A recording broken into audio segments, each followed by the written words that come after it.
दिवस और इस अवसर पर मैं अपने सभी दीदियों को, सभी माननीय विधायकों को और सभी बहनों को, सभी मातृशक्ति को मैं प्रणाम करता हूं और उन्हें शुभकामना देता हूं। ग्रामीण विकास पर आज चर्चा है और ये चर्चा वास्तव में बहुत गंभीरता से हो रही है, होनी भी चाहिए, क्योंकि भारत की आत्मा गांवों में बसती है। और जब ये देश आजाद हुआ, शायद यही कारण था कि पूज्य महात्मा गांधी ने तब के प्रधानमंत्री जी को खत लिखा था, पत्र लिखा था और ये आग्रह किया था कि गांव की आत्मा देश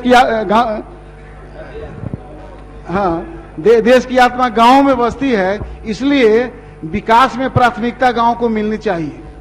लेकिन ऐसा नहीं हुआ और विकास का काम शहरों से शुरू हुआ और शहरों से शुरू होने का परिणाम ये हुआ कि शहरों में भीड़ लगती चली गई।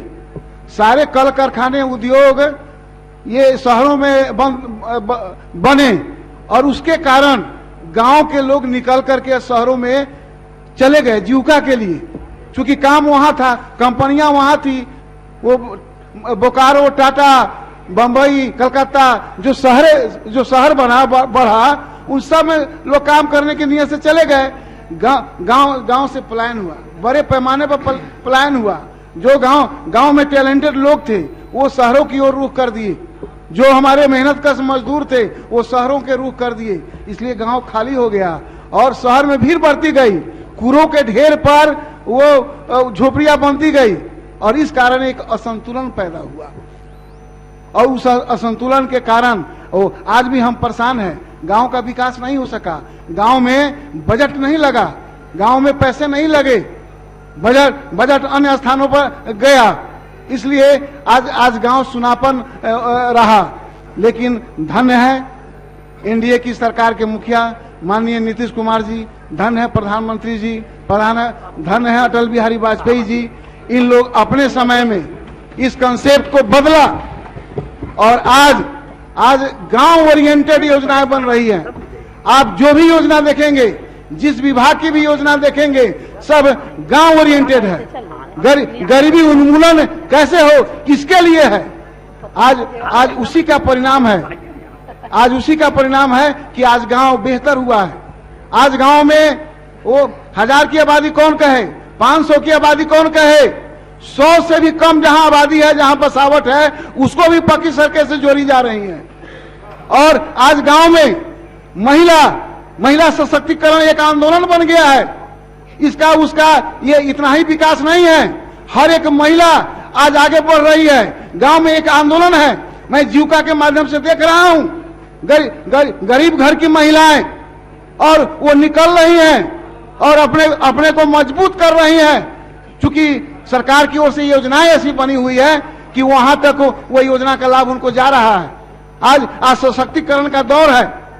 ये जीविका एक बहुत बड़ा काम हो रहा है, गांव के सशक्तिकरण का, महिलाओं के सशक्तिकरण का। महिलाएं आर्थिक रूप से वो सशक्त हो रही हैं, आत्मनिर्भर हो रही हैं। आत्मनिर्भर का जो अभियान इस देश ने उठाया है वो उस गांव के महिलाओं से शुरू हो गया है, जबरदस्त हो गया है। और अभी चर्चा विपक्ष की ओर से आ रही थी कि ये गरीबों को हटाया जा रहा है। वो कैसे नहीं हटेगा? ये ठीक है, उनका पुनर्वास होना चाहिए, लेकिन क्यों नहीं हटना चाहिए? चूंकि क्लाइमेट एक्सचेंज का जो दौर है, ये जलवायु परिवर्तन की जो स्थिति है, ये हमें परेशान कर रही है। आज हम हमारे जल स्रोत सूख रहे हैं। हमारे जल स्रोत अगर प्रतिबंध नहीं, अगर उसको प्रबंधन नहीं किया गया तो हमारे सब जल स्रोत नष्ट हो जाएंगे। हम आगे के संतति को पीने के लिए हम कौन सा जल छोड़ के जाएंगे? इसलिए जरूरत है कि हम जल प्रबंधन के क्षेत्र में काम करें। उसमें पोखरा है, तालाब है और अहर है, पैन है, जो भी चीजें हैं, हम सबको संरक्षित करें, सबको सुरक्षित करें, सबको जीवंत करें। हमारे कुएं हैं, बावली है, हम सबको जीवंत करें। इसके लिए सरकार ने निर्णय लिया है और आज सरकार ने इस ओर कदम बढ़ा दिए हैं। आज गांव में तालाब बनाए जा रहे हैं, उसके अतिक्रमण हट रहे हैं, उसको संरक्षित और सुरक्षित किया जा रहा है, उसमें जल पर्याप्त हो रहे हैं, कुओं को साफ किया जा रहा है, बावली को साफ किया जा रहा है, जल के जो स्रोत हैं, नदी हैं, सबको सुव्यवस्थित करने का प्रयास किया जा रहा है। इसमें हम सबको हाथ बटाना चाहिए। आलोचना के लिए जरूर आलोचना किया जाना चाहिए। विपक्ष का काम आलोचना है, करना भी चाहिए, लेकिन उस आलोचना सकारात्मक हो, हमको कुछ उसे मिले, इस भाव के साथ आलोचना होना चाहिए। इसलिए सरकार की ओर से जो ये अभियान छेड़ा गया है और महिलाओं का सशक्तिकरण, ये जलवायु से निपटने का अभियान, गरीबी दूर करने का अभियान, एक आग्रह मैं आज सदन के माध्यम से करना चाहूंगा कि गांव के अंदर गरीबों के लिए सबसे बड़ा उसका एफडी है बकरी पालन, और किसानों के लिए उसका सबसे बड़ा एफडी है शीशम का पेड़। किसी के घर में अगर कोई जग होता था तो शीशम के पेड़ 5 को 10 को बेच करके अपना बेटी की शादी या पिता का श्राद्ध या और कोई और बीमारी से निजात वो शीशों के पेड़ बेच कर लेते थे। लेकिन आज पेड़ के ये शीशम के पेड़ सूख रहे हैं। वैज्ञानिकों का कोई समाज में कोई बहुत बड़ा इसके बारे में जानकारी नहीं आई है। इसलिए मैं सरकार से आग्रह करूंगा कि शीशम बचाने के अभियान में सरकार भूमिका अदा करे और शीशो कैसे बचे। और बकरी तो एफडी है, ये है गरीब के लिए। गरीब जब चाहता है उसको अपना भजा लिया, अपना काम कर लिया। तो बकरी पालन भी मजबूती से हो। और अंत में मैं अपने सभी महिला विधायकों को जो इस सदन के या मंत्री हैं, सबको मैं शुभकामना देते हुए अपनी बात समाप्त करता हूं। धन्यवाद। ठीक।